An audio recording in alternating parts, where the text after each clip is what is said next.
Tingin sa'yo isang putik, larawan mo'y nilalait.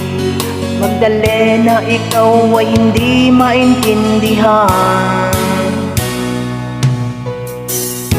Ika'y isang kapos palad, bigo ka pa sa pag-ibig.